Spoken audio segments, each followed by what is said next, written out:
길을 보이시고 우리에게 따르라 명하신 주님을 내가 붙들고 찬양하며 나아가겠습니다. 갈 길을 밝히 보이시니 주 앞에 빨리 나갑시다. 우리를 찾는 구주 예수 곧 오라 하시네. 갈 길을 밝히 보이시니 주 앞에 빨리 나갑시다. 우리를 찾는 구주 예수 곧 오라 하시네. 죄악벗은 우리 영혼은 기뻐 뛰며 주를 보겠네. 하늘에 계신 주 예수를 영원히 섬기리. 우리가 이 시간 기뻐 뛰며 주님을 찬양하기 원합니다. 우리를 오라 하시는 말 기쁘게 듣고 순종하세. 구주를 믿기 지체 말고 속속히 나가세. 우리를 오라 하시는 말 기쁘게 듣고 순종하세. 구주를 믿기 지체 말고 속속히 나가세. 죄악 벗은 우리 영혼을 기뻐 뛰며 주를 보겠네. 하늘에 계신 주 예수를 영원히 섬기리.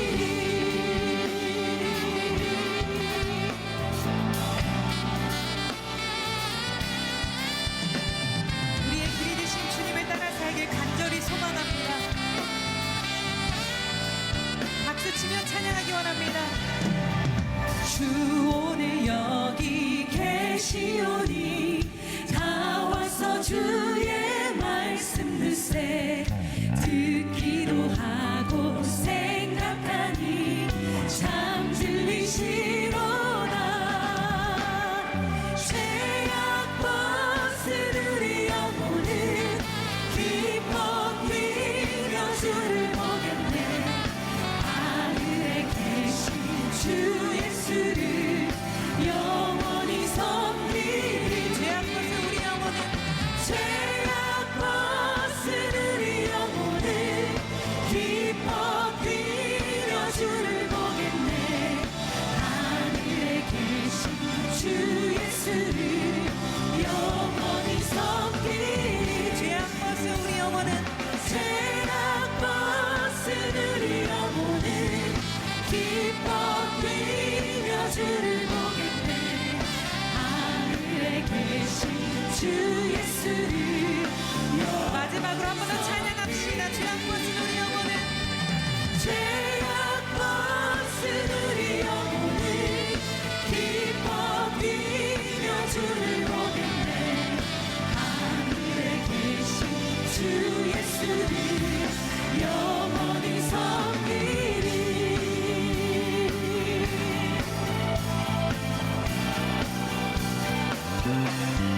할렐루야. 이 시간 박수로 아버지 하나님 앞에 영광 돌리시겠습니다. 할렐루야.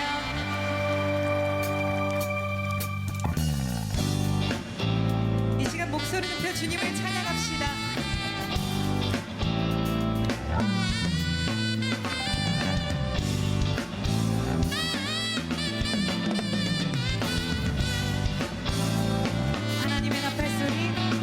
하나님의 나팔 소리 천지 진동할 때에 예수 영광 중에 구름 타시고 천사들을 세계 만국 모든 곳에 보내요. 구원 얻은 성도들을 모으리. 하나님의 나팔 소리 천지 진동할 때에 예수 영광 중에 구름 타시고 천사들을 세계 만국 모든 곳에 보내요. 구원 얻은 성도들을 모으리. 나팔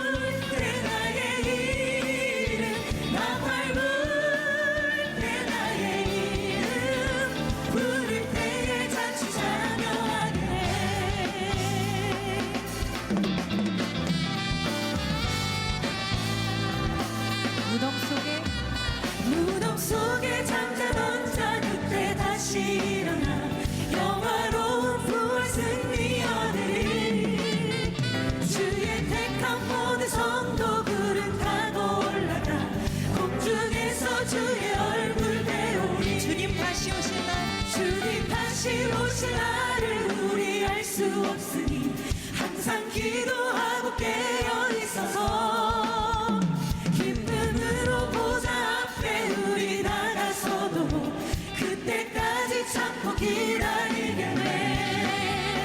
너 밟을 때 나의 이름, 너 밟을 때 나의 이름, 너 밟을 때 나의 이름 부를 때에 잔치 찬양하게. 너 밟을 때 나의 이름, 너 밟을 때 나의 이름, 너 밟을 때 나의 이름 부를 때에 잔치 찬양하게. 너 밟을 때 나의 이름, 너 밟을 때 나의 이름, 너 밟을 때 나의 이름 부를 때에 잔치 찬양하게. 부를 때에 잔치 찬양하게. 부를 때에 잔치 찬양하게. 우리를 찬양을 받으시기 합당하신 주님께 영광의 박수 올려드리시겠습니다.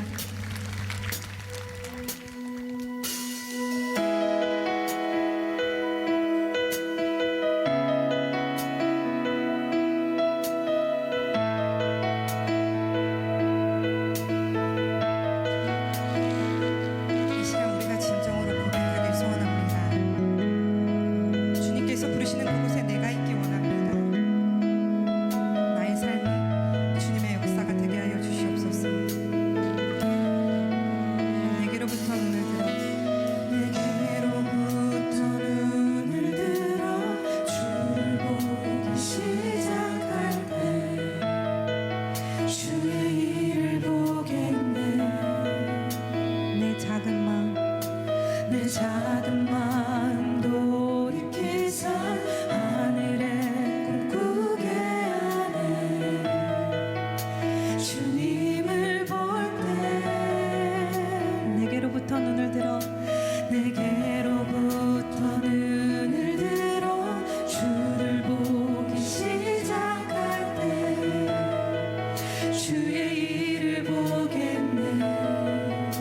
내 작은 마음 돌이키사 내 작은 마음 돌이키사 하늘에 꿈꾸게 하네. 주님을 볼 때 모든 시선을 주님께 드리고 살아계신 하나님을 느낄 때 내 삶은 주의 역사가 되고 하나님이 일하기 시작하네.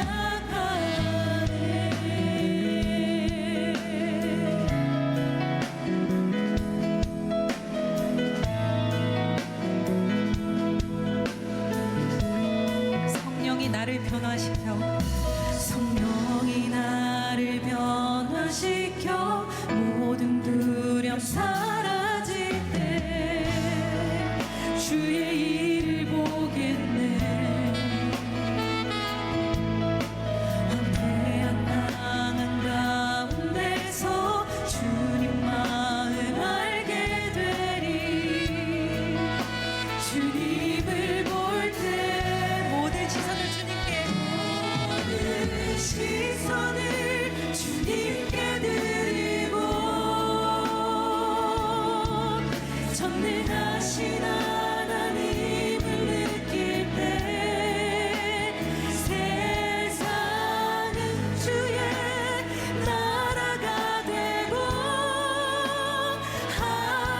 하나님이 일하기 시작하네. 모든 시선을 주님께 드리고 전능하신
주를 바라볼 때 임하는 줄로 믿습니다. 주님의 영광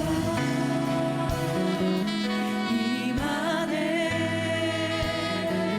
주 볼 때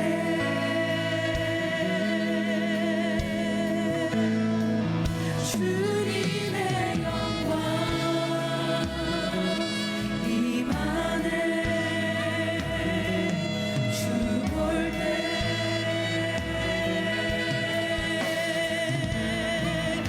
주님의 영광 임하네 주 볼 때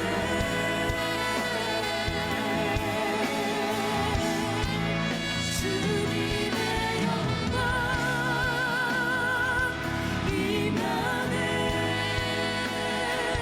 주 볼 때 주님의 영광 주님의 영광 임하네 주 볼 때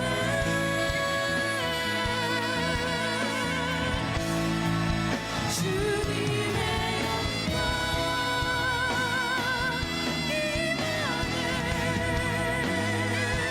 주 볼 때 모든 시선을 주님께 드리고 살아계신 하나님을 느낄 때 내 삶은 주의 역사가 되고 하나님이 일하기 시작하네 모든 시선을 주님께 드리고 살아계신 하나님을 느낄 때 내 삶은 주의 역사가 되고 하나님이 일하기 시작하네 모든 시선을 주님께 드리고 전능하신 하나님을 느낄 때 전능하신 하나님을 느낄 때 세상은 주의 나라가 되고 하나님이 일하기 시작하네 나를 통해 역사하시는 주님께 영광이 받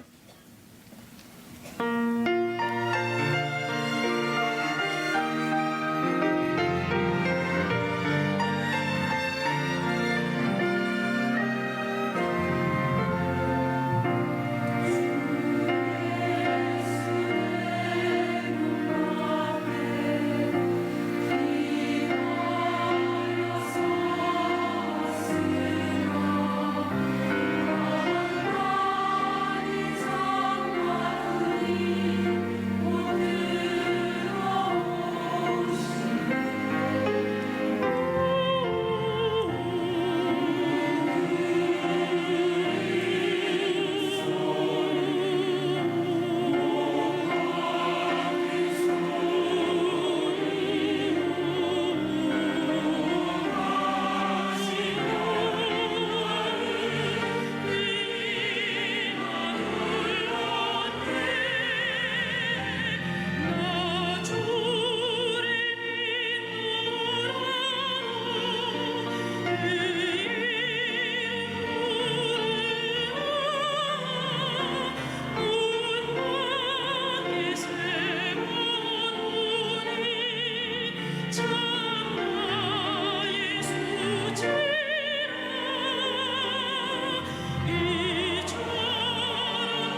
오늘의 말씀은 사무엘상 2장 17절에서 18절 말씀입니다.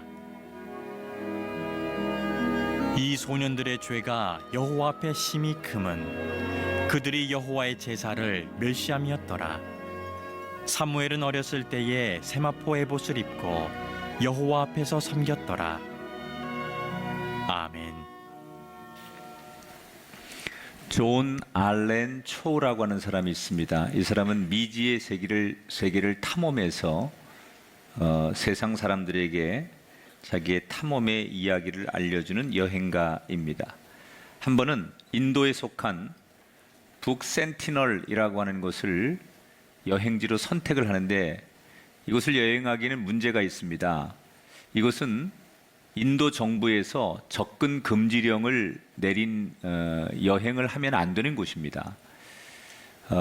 여기 원주민들이 외부 사람들을 극도로 두려워하기에 외부 사람의 발길이 닿으면 아주 2, 3m 되는 큰 창들로 사람을 무자비하게 죽이는 사건들이 계속 있었기 때문에 이곳에 여행하면 안 되고 또 이곳에 접근하면 안 된다. 이렇게 아예 인도 해군을 동원해서 섬 주변을 통제하는 통제 구역인 곳입니다. 근데 이 초라고 하는 사람이 이러한 법도 이 사람은 이게 자기가 도전의 과제로 생각하면서 꼭 하지 말라고 하는 그 일을 법을 어겨가면서 해야 된다라고 생각하는 사람이었어요. 그래서 그 지역 어부들에게 돈을 조금 집어주고 인도 해군을 피해서 몰래 이 섬에 다가가지요. 어떻게 되었을까요? 원주민들에게 붙들려서 창에 찔리고 밧줄에 묶여서 끌려다니다가 비참하게 죽었습니다.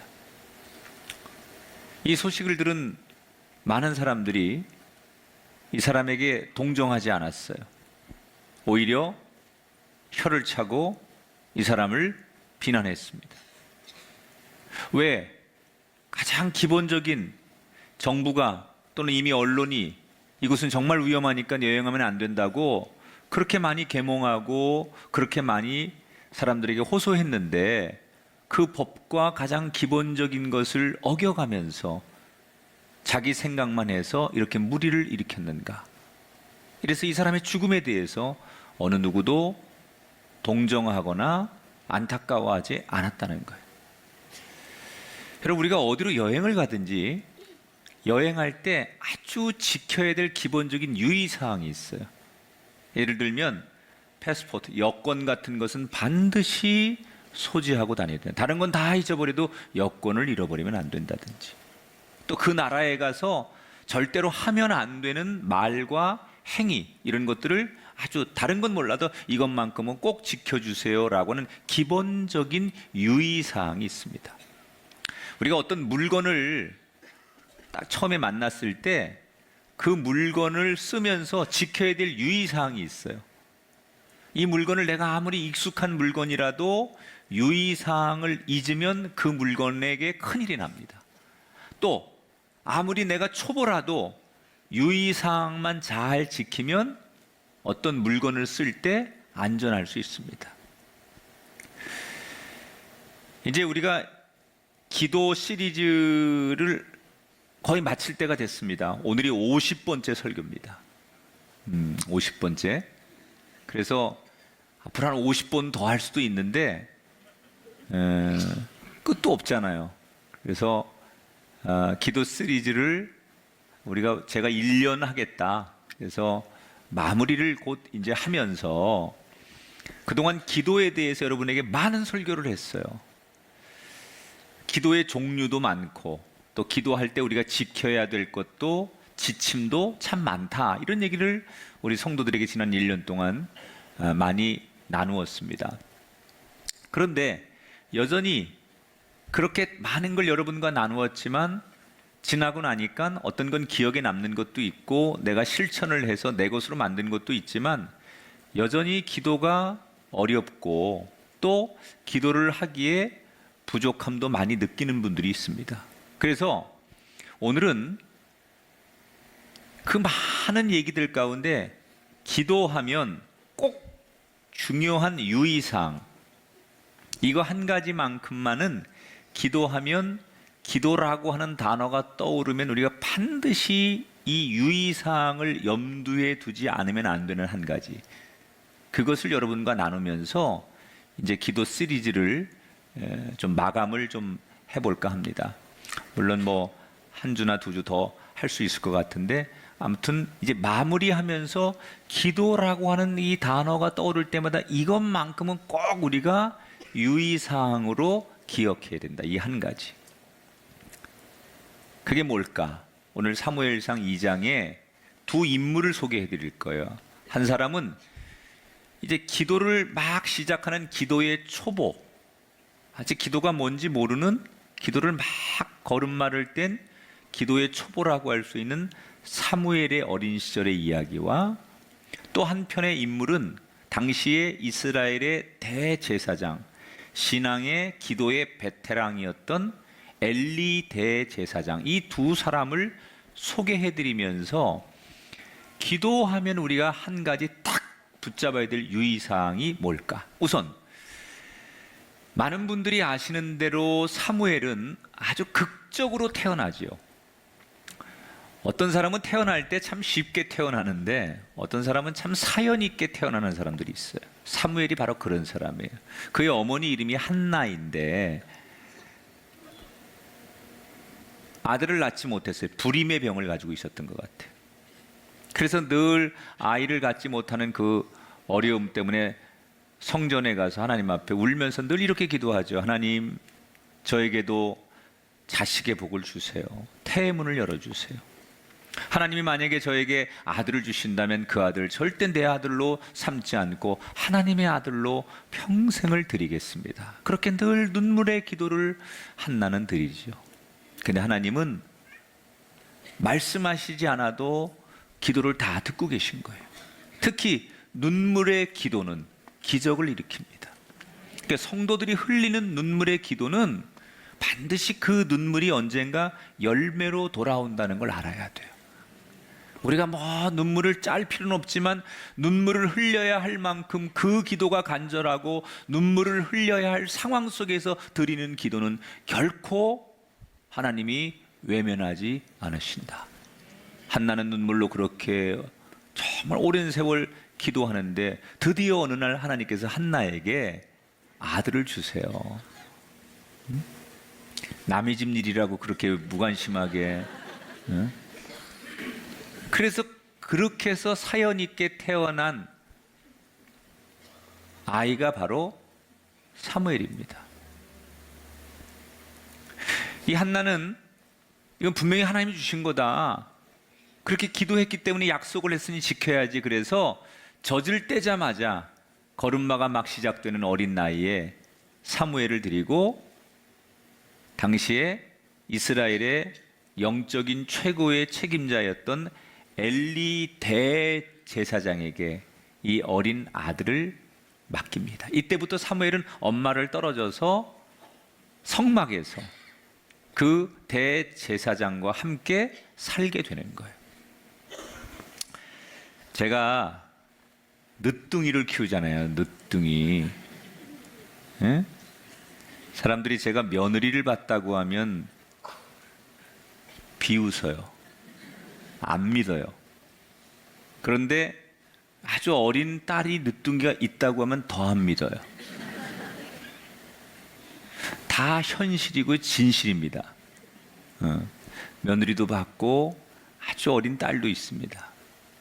근데 제가 이 어린 아이를 키우면서 얻는 유익 가운데 하나가 뭐냐면 힘들지요. 사실 두 아이를 다 키워놓고 우리 아내가 특히 그 아이를 다시 갓난아기부터 그 아이를 키워간다는 거는 결코 쉬운 일이 아니에요. 그런데 어렵지만 우리 부부에게 주는 은총이 있어요. 그게 뭐냐? 눈높이가 그 아이와 맞춰져야 되니까 우리가 젊어지는 거예요. 그게 젊음의 비결이에요. 젊어질 수밖에 없어요. 유치원 다니고 초등학교 들어가는 그 아이와 대화하고 그 세계로 들어가면 당연히 우리가 그 또래의 부모가 될 수밖에 없는 거예요. 그리고 이게 어른들이 옛날부터 내리사랑이라고요. 사랑이 밑으로 내려갈수록 그 사랑이 더 커진다 그러잖아요. 사실 제가 두 아들을 다 이제 키워놨지만 이 아들들을 키울 때는 나도 어렸을 거란 말이에요. 아버지가 되긴 했지만 나도 무슨 젊은 아빠가 무슨 아버지의 경험과 무슨 철학이 있겠어요? 같이 크는 거지. 그러니까 시행착오를 거치고 그때는 조급함도 있었을 것이고 뭔가 그런 게 있었을 것 같아요. 지금 생각해 보니까. 그런데 이제 그 아이를 키워놓고 세월이 좀 지난 다음에 이 늦둥이를 키우니까 여유가 있는 거예요. 아, 그렇게 안 해도 되는구나. 꼭 그때 그 아이한테 구구단을 그때 초등학교 2학년 때 다 외워야 되는 건 아니었구나. 조금 늦게 해도 되는구나. 아이에게 더 행복하게 해줄 수 있는 그런 게 있었는데 그때는 그걸 몰랐던 거죠. 그래서 그 아이를 늦둥이를 키우면서 여유가 생겨요. 그리고 무엇보다 활력이 생기는 거야. 아무리 힘들어도 걔만 보면 안 웃을 수가 없어. 우리 딸이 꼭 아침에 일어나면 저한테 첫 번째 하는 게 모닝 키스. 저녁에 자기 전에 반드시 하는 게 굿나잇 키스. 전 너무 행복해. 어떻게 그런데 내가 안 웃을 수가 있어요? 기쁨이죠. 근데 저만큼 행복했던 사람이 엘리 제사장 같아요. 물론 엘리 제사장에게도 두 아들이 있었어요. 고대 사회는 관습이에요. 아버지 직업을 아들들이 그대로 물려받는 거예요. 그러니까 아버지가 대제사장, 이스라엘의 제사장 가운데 대제사장이에요. 그러니까 아버지 뒤를 이어서 제사장은 아들들이 물려받는 거예요. 이거는 다른 사람한테 갈 수가 없는 거예요. 아들들이 계승하게 돼 있어요. 흠니와 비느하스라는 아들이 있었는데 한 번 정해진 직업을 대대로 물려주는 사회가 고대 사회니까 엘리는 두 아들들에게 제사장직을 물려줄 수밖에 없는 거예요. 그런데 아이들도 다 키워놓은 상태에서 어린 사무엘이 들어와 가지고 늘 이 할아버지 뻘 되는 엘리 제사장을 기쁘게 해주는 거예요. 그 말투도 얼마나 예쁠 거고 아이의 행동이 얼마나 예쁘겠어요. 그러니까 할아버지가 마치 손자를 보는 것처럼 예쁜데 이 엘리 제사장이 요 사무엘을 보면 예쁜데 아들들을 보면 괴로운 거예요. 왜냐하면 엘리 제사장은 원래 훌륭한 제사장이에요. 그런데 두 아들들이 아버지 뒤를 이어서 훌륭한 제사장의 역할을 못 감당해요. 대개 우리 목회자들의 자녀들이 아주 잘 영적으로 잘 훌륭하게 크는 자녀들도 있지만 큰 목회자 집안의 자녀들이 속썩이는 그런 자녀들도 좀 있어요. 근데 이 엘리 대제사장의 자녀들은 후자에 속했나 봐요.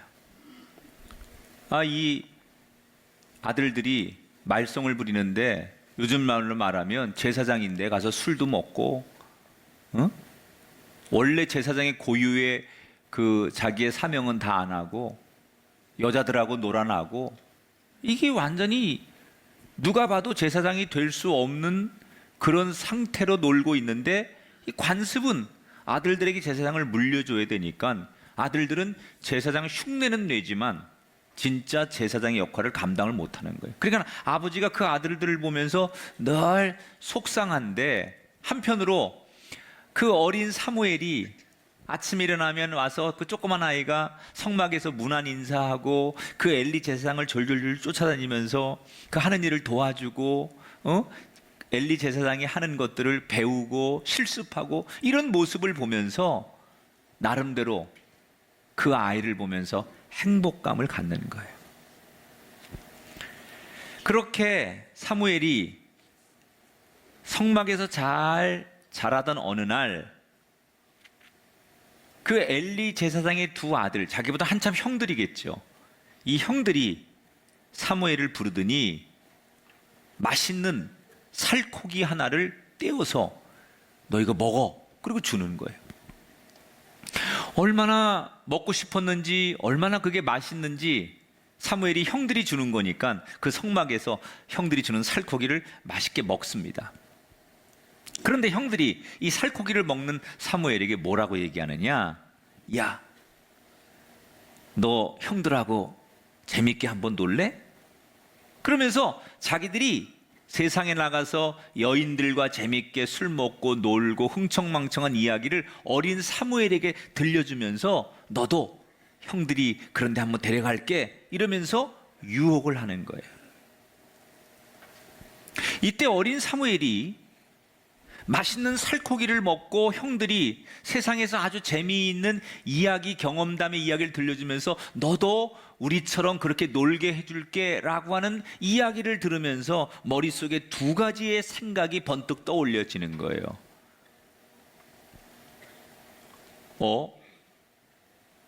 이 형들은 지금 제사장인데 제사장이 그런 말을 하고 제사장이 그런 행동을 하면 안 되는데 왜 형들이 이런 말을 하고 이런 행동을 하지? 그러면서 형들을 경계하는 생각이 하나 드는 거예요.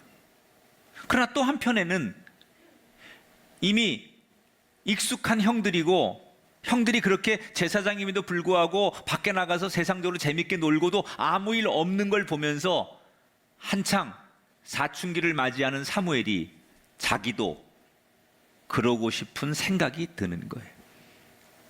그러니까 두 가지의 생각이 드는 거죠. 형들을 따라서 나도 그렇게 재미있는 세상 놀이에 빠져보고 싶은 생각 하나, 제사장은 그러면 안 되는데 그런 생각 하나, 이 두 가지의 선택의 갈림길에 놓이게 됩니다.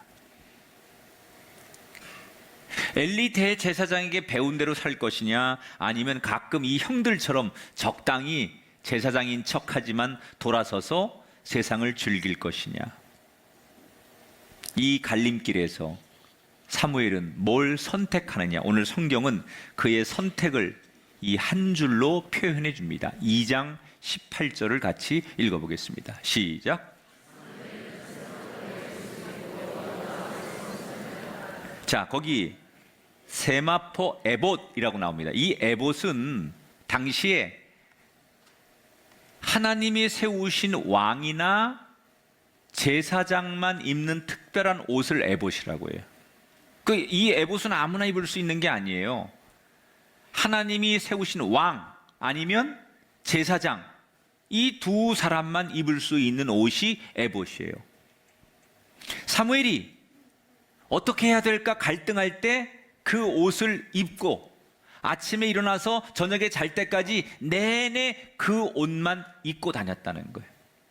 왜 그랬을까요? 그 달콤한 유혹을 이건 아니다라고 생각하는데 이길 자신이 없는 거예요. 그래서 그 옷을 입고 그 옷을 입으면 모든 사람들이 어딜 가든지 저 사람이 제사장이구나 라는 걸 다 아는 거예요. 옷은 신분 아닙니까? 신분? 옷이 자신을 나타내는 거예요. 저도 반드시 평상시에 제가 밖에 다닐 때 이 감독 셔츠, 보라색, 이건 감독에게만 입는 옷이기 때문에 그 옷을 늘 입어요. 하도 교인들이 제가 우리 교회에서 그 옷을 입으니까 너무 좀 그렇다고 그래서 내가 여러분 때문에 예배 때문에 안 입는 거지. 오늘 오후에도 저 감독으로서 돌봐야 될 두 가지의 사역이 있어서 차에다가 이제 감독 셔츠를 걸어놓고 이따간 갈아입어요. 여러분이 원하시면 내가 그 옷 입는데 뭐라고 그러지 말아요. 여러분, 군인은 군복을 입고 의사는 의사 가운을 입고 소방관은 소방관 제복을 입으면 그게 자신을 나타내는 거예요. 이 사무엘이 에봇을 입고 아침부터 저녁 때까지 일부러 그 옷만 입고 다녔다는 얘기는 뭘 의미하는 거예요? 내 마음속에 나는 하나님에게서 벗어나지 않겠다. 나는 하나님 말씀대로 살겠다. 그 유혹을 나는 말씀대로 하나님 뜻대로 살려고 합니다라는 것을 그 옷을 입고 다니면서 의지적으로 표현하는 거예요. 여러분, 왜 훗날 하나님께서 사무엘보다 훨씬 일찍 제사장이 되고 훌륭한 제사장들이 많았는데 이스라엘의 사무엘을 통해서 한 시대 가장 위대한 하나님의 종으로 하나님의 일꾼으로 쓰시느냐? 바로 이 점 때문이에요. 말씀대로 살려고 하기 때문에. 우리가 예배를 드릴 때 또는 기도할 때 여러분 공통점이 뭐냐면 우리 모든 사람들의 기도가 하나님 저를 받아주세요. 내 예배를 받아주시고 내 기도를 받아주세요. 그리고 목적은 뭐냐? 궁극적으로 하나님이 나를 축복해 달라는 거예요.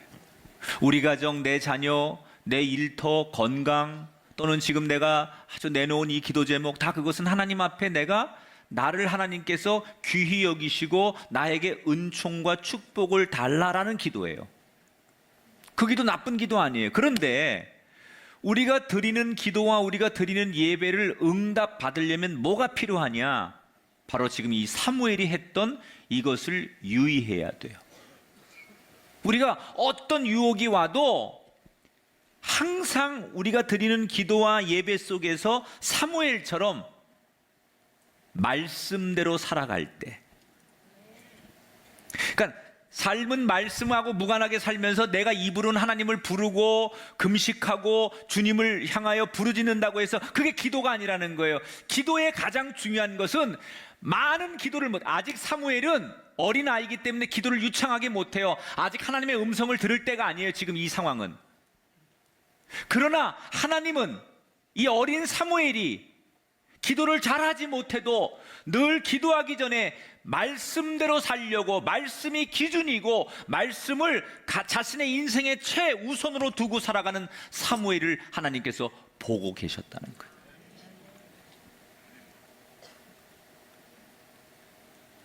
무슨 방송 프로그램 가운데 슈퍼맨이 돌아왔다, 이 프로그램 많이 보시죠? 거기에 지난 2월 달에 제가 본 프로인데 설날을 앞두고 나은이가 친구들하고 훈장님한테 예절 교육을 받으러 갑니다. 그런데 한참 수업을 받다가 훈장님이 자리를 비워요. 그때 옆에 미소라고 하는 친구가 훈장님 책상에 놓여있는 유과를 보고 그걸 손으로 들어서 먹기 시작합니다. 그걸 본 나은이가 그 친구한테 야, 그거 먹으면 안 돼, 이렇게 말합니다. 그때 이걸 먹던 친구가 자기 혼자 먹으면 안 될 것 같으니까 친구들에게 그걸 다 나눠줍니다. 나은이에게도 그걸 나눠줘요. 그때 나은이가 그거 먹으면 안 돼, 그러면서 자기에게 그 유과를 나눠주고 다른 애들이 다 먹는데 자기에게 나눠주는 그 순간의 유혹을 이 나은이가 어떻게 받아들이느냐? 침을 꿀꺽 삼키면서 고개를 돌리고 눈을 감고 안 돼 라고 말해요. 바로 이 장면이에요. 눈을 감고 이걸 차라리 안 본다는 거예요. 이 유혹에 넘어가지 않으려고 눈을 딱 감아버리고 고개를 돌리고 안 돼 그러면서 이 아이가 이 유혹을 거절하는 거예요. 여러분, 이 어린 나이에 그 달콤한 과자 모두 다 먹는 그 과자가 얼마나 먹고 싶었겠습니까? 그러나 이 아이가 끝까지 참습니다. 왜? 훈장님이 먹으면 안 된다고 그랬거든요. 이 동심에 이 아름다운 모습을 본 시청자들이 그날 이 프로그램 끝난 다음에 댓글을 엄청나게 많이 달았어요. 뭐라고 댓글들을 많이 달았느냐? 나은이에게 어른들이 감동을 받은 거예요. 이 모습을 보면서 마치 우리의 이 어떻게 보면 살아가는 인생의 거울과도 같은 거, 이 아이가 너무 많은 감동을 받고 거기다가 어떤 댓글들을 달았느냐? 그 모습 그대로 잘 자라서 큰 사람이 되어달라. 심지어 너만큼은 변질되지 말아달라. 여러분, 우리 눈에도 이 조그만 아이가 배운 대로 가르친 대로 바르게 살려고 하는 모습이 우리 눈에도 너무 예뻐 보이는데, 우리가 하나님이 당부한 대로 말씀대로 살려고 한다면 우리가 얼마나 하나님 앞에 예뻐 보이겠는 거예요. 기도를 유창하게 잘하고 어떤 상황에서 어떤 기도를 하느냐도 중요하지만 가장 중요한 것은 하나님의 말씀을 지키려고 몸부림칠 때 서툰 기도도 못하는 기도도 이미 하나님 앞에 응답의 조건이 된다는 거예요. 물론 우리가 세상에 살면서 말씀대로 원칙을 지키고 말씀을 따라 살려고 하면 사람들은 우리를 향해서 융통성이 없다고 하거나 고지식하다고 하거나 너무 옹고집이라고 우리를 비난할 수도 있어요. 그러나 여러분, 결국은 나중에 보면 어떤 인생이 잘 되는 줄 아십니까? 당장 적당히 편안하게 쾌락을 쫓았던 그 엘리 제사장의 두 아들은 결국 하나님이 그들의 기도를 듣지 않으세요. 그들을 사용하지 않아요. 그러나 어리고 아직은 초보지만 하나님 말씀대로 살려고 몸부림쳤던 그 순수한 사무엘은 당장은 남들이 볼 때 고지식한 것 같고 뭘 잘 모르는 것 같고 지혜롭지 않은 것 같고 뭔가 세상 물정을 모르는 것 같지만 결국 하나님께서 나중에는 사무엘을 더 크게 쓰시는 거예요. 우리 눈에 안 보이고 우리 귀에 하나님의 음성이 안 들린다고 하나님 우리를 보지 않거나 듣지 않는 게 아니에요. 하나님은 다 보고 계세요. 다 듣고 계세요. 그 하나님을 기억하며 우리가 말씀으로 유혹을 이기는 인생이 되셔서 그 근거에 우리가 드리는 작은 중얼거리는 기도에도 응답이 임할 수 있게 되기를 축복합니다. 그러니까 기도의 가장 중요한 것은 말씀이 없는 기도는 기도가 아니라는 거예요. 기도와 말씀은 별개라고 생각하는데 아닙니다. 말씀을 가지고 기도하는 거예요. 말씀대로 살려고 말씀이 이끄는 대로 살 때 그 기도를 잘 못해도 그 기도를 많이 못해도 이미 말씀대로 살려고 하는 인생 속에 하나님께서는 그 기도의 작은 신음에도 응답해 주신다. 이렇게 사무엘을 따라서 이 사무엘은 말씀을 따라서 결국 하나님을 성실하게 섬기는 제사장이 됩니다. 자, 이스라엘 백성들은 원래 엘리 제사장의 두 아들도 제사장, 사무엘도 제사장인데 평가가 엇갈리는 거예요. 사무엘은 시간이 가면 갈수록 사람들이 더 존경하고 칭송을 하는데 이 엘리 대제사장의 아들은 훨씬 좋은 조건에 일찍 시작했지만 시간이 가면 갈수록 비난을 받아요. 아버지 입장에서는 괴로운 거예요. 아무리 사무엘이 예뻐도 내 아들들이 좋은 제사장이 돼야 되는데 이 사무엘보다도 못하는 거예요. 백성들이 사무엘은 점점점 존경하는데 내 아들들은 사람들이 비난하는 거예요.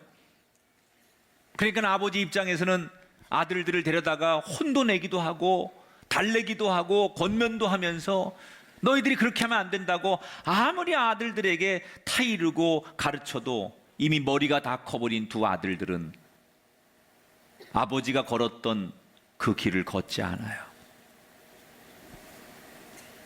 그냥 제사장의 직분은 유지하지만 점점 더 타락해 가는 거예요.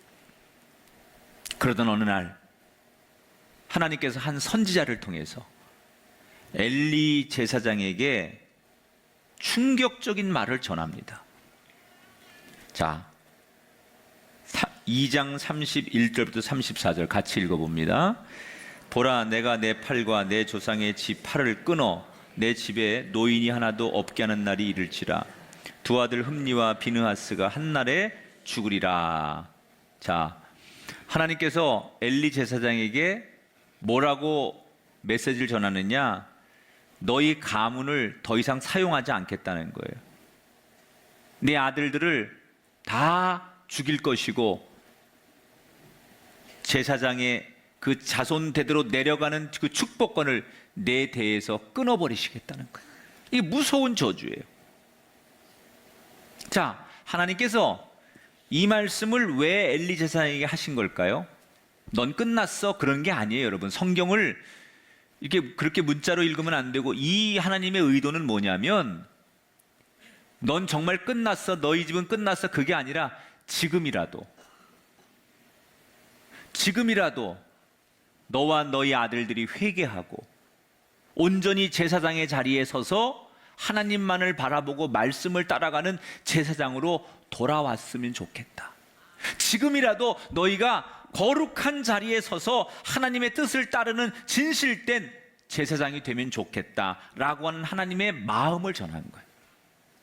너희를 징계하고 너희를 죽이고 너희를 벌하겠다, 이게 목적이 아니라 이 경고를 주시는 것은, 항상 이런 메시지를 성경이 주시는 것은 돌아와라, 지금이라도 늦지 않았으니 그렇게 되기 전에 회개하고 돌아서면 내가 너희를 축복하리라. 매를 들고 우리가 아이들에게, 또는 선생님이 아이들이나 부모가 아이들에게 매를 들고 매를 때리려고 할 때 진짜 때리려고 하는 게 목적이 아니에요. 잘못했음을 느끼고 용서를 구하고 새 사람 되게 하는 게 목적인 것처럼, 하나님의 목적은 때리고 징계하고 그 사람을 망하게 하는 것이 목적이 아니라, 이런 메시지를 전하시는 하나님의 목적은 지금이라도 돌아서라는 거예요. 자, 그런데 재미있는 것은, 왜 하나님께서 당시 최고의 영적 권위자인 엘리 대제사장에게 직접 말씀하지 않고 다른 선지자를 통해서 이 말씀을 전하게 하셨을까? 엘리 제사장은 지금까지 이스라엘의 영적인 대제사장이에요. 그래서 백성들을 대신해서, 왕을 대신해서 하나님 앞에 기도하고 하나님의 말씀을 응답받고 전하는 사람이에요.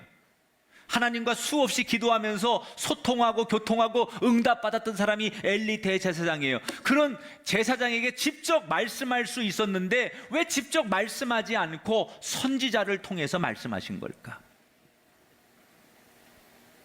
그 이유는, 사실 하나님은 엘리 제사장에게 오래전부터 말씀하고 계셨어요. 너희 아들들의 그런 타락, 그리고 그 아들들을 올바로 훈계하지 못하고 결단하지 못하는 그 아버지로서의 잘못됨을 하나님은 계속해서 엘리 제사장에게 오래전부터 말씀을 했는데, 문제는 엘리 제사장이 그 음성을 듣지 못하는 거예요. 언젠가부터 하나님 앞에 늘 기도하고 소통하고 대제사장으로서 하나님과 말씀을 주고받던 엘리 대제사장이 어느 날부터 하나님이 아무리 말씀해도 그 말씀을 못 듣는 거예요. 그 말씀이 안 들리는 거예요. 하나님이 어떤 영적인 것을 보여줘도 보지 못하는 거예요. 그러니까 하나님이 아무리 얘기해도 영적으로 못 들으니까 눈에 보이는 선지자를 통해서 말씀하시는 거예요. 하나님의 이 경고의 메시지를 들은 엘리 제사장이 그 다음에 어떤 행동을 하느냐. 3장 2절 3절, 엘리의 눈이 점점 어두워가서 잘 보지 못하는 그때 그가 자기 처소에 누웠고 하나님의 등불은 아직 꺼지지 아니하였습니다. 이게 굉장히 많은 시대적인 영적인 것을 말하는 거예요. 하나님이 아직은 버리지 않았어요. 그런데 그렇게 하나님이 엘리 제사장에게 돌아오라고, 아들들하고 회개하라고 주신 메시지를 듣고도 엘리 제사장은 뭘 해요? 처소에 그냥 누워 있었다. 아무것도 안 했다는 거예요. 지금 하나님께서 마지막 경고의 메시지를 주셨을 때 극단적인 결정을 해서 아들들을 꺾어놔서라도, 아들들을 때려서라도, 아들들을 징계해서라도 하나님 앞에 바로 서도록 뭔가 실천을 해야 되는데, 그런 하나님의 메시지를 받고도 아무런 행동을 조치하지 않았다는 거예요. 그러니까 하나님이 어떻게, 결국은 그렇게 했는데도 변화가 없으니까 그때부터 하나님께서 엘리 제사장에게 말씀하지 않고 어린 사무엘 제사장에게 하나님께서 음성을 들려주시는 거예요. 그래서 어느 날 어린 사무엘이 하나님의 음성을 듣기 시작하는 거예요. 원래 하나님의 음성이 엘리 제사장에게 들려야 되는데 아무리 말해도, 선지자를 통해서 들려줘도 전혀 변화가 없고 그 말씀을 듣고도 움직이지 않으니까 하나님께서 더 이상 듣지 않고 행동하지 않는 엘리 제사장 대신에 다른 어린 제사장 사무엘에게 음성을 들려주기 시작하는 거예요. 제가 오늘 설교를 마무리하면서 우리는 지금 두 가지의 갈림길에 서 있습니다. 하나는 엘리 같은 인생이고 하나는 사무엘 같은 인생이에요. 엘리 같은 인생이 뭐냐? 과거에 기도하면서 하나님을 뜨겁게 만났지만 언젠가부터 귀가 어두워서 하나님의 음성을 듣지 못하는 인생들.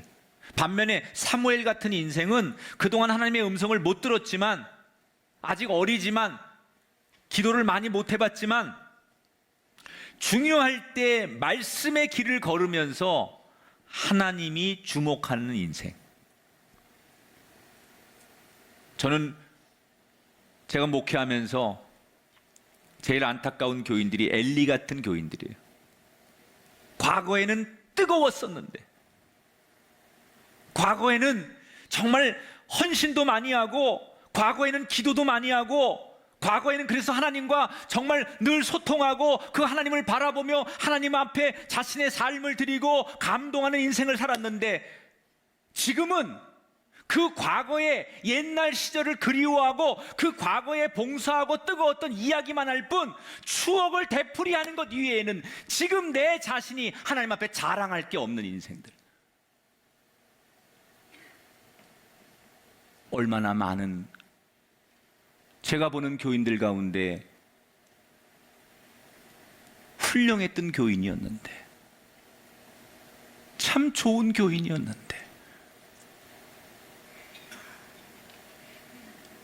새벽마다 예배마다 하나님과 소통하며 하나님 앞에 부르짖고 그 하나님이 주는 은혜로 살던 그 아름다운 성도가 언젠가부터 하나님이 말씀에도 듣지 못하고, 답답해서 하나님이 다른 사람을 통해서 말씀에도 듣고도 행하지 않는 그런 교인들을 많이 만나요. 그런데 여러분, 과거는 과거일 뿐입니다. 과거는 지나가는 겁니다. 하나님이 바라시는 것은 지금 하나님과 함께 하는 것인 줄 믿습니다. 옛날에 어땠든 그건 중요하지 않습니다. 지금 이 순간 내 모습이 어떤가 듣고 아는 것으로 충분하지 않습니다. 말씀을 받았으면, 하나님의 뜻을 알면 그대로 사는 것이 기도의 완성입니다.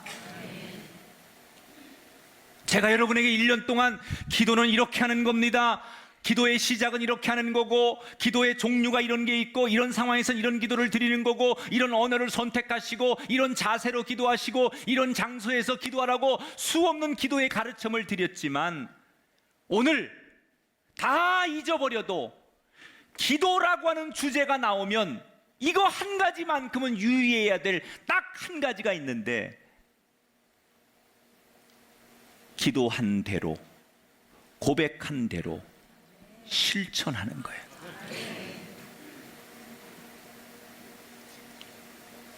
그때 하나님께서 우리의 기도를 받으시고 가장 좋은 길로 우리를 인도해 주실 줄 믿습니다. 사무엘은 아직 하나님의 음성을 듣지 못했던, 지금 요 장은 아직 사무엘이 성전에서 하나님의 음성을 듣지 못할 때예요. 정말 말 그대로 기도의 초보예요. 그런데 그런 기도의 초보도, 기도가 뭔지 잘 모르는 체험이 없는 사무엘도 유혹의 순간에 말씀을 선택했기 때문에 기도의 사람이 되는 거예요. 반면에 엘리 제사장은 하나님의 음성을 잘 들었던 기도의 베테랑이에요. 당시 이스라엘에 엘리 제사장만큼 영적이고 최고의 하나님의 음성을 많이 들은 사람이 없어요. 그런데 그 엘리는 시간이 가면서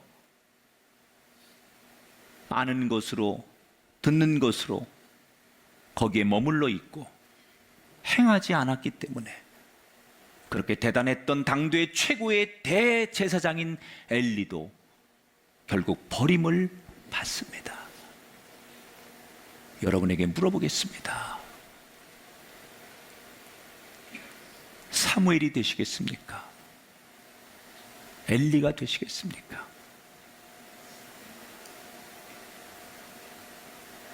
이제 제가 기도 시리즈를 마무리하면서 여러분에게 부탁하는 거예요.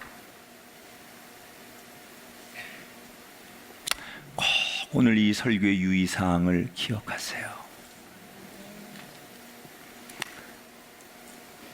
과거를 자랑하지 말고 잘못하지만 지금 사무엘처럼 살려고 하는 여러분에게 진짜 기도의 인생길이 열린다는 것을 기억하시고 기도의 문이 열려지는 사무엘과 같은 복된 분들이 다 되시기를 주의 이름으로 축원합니다.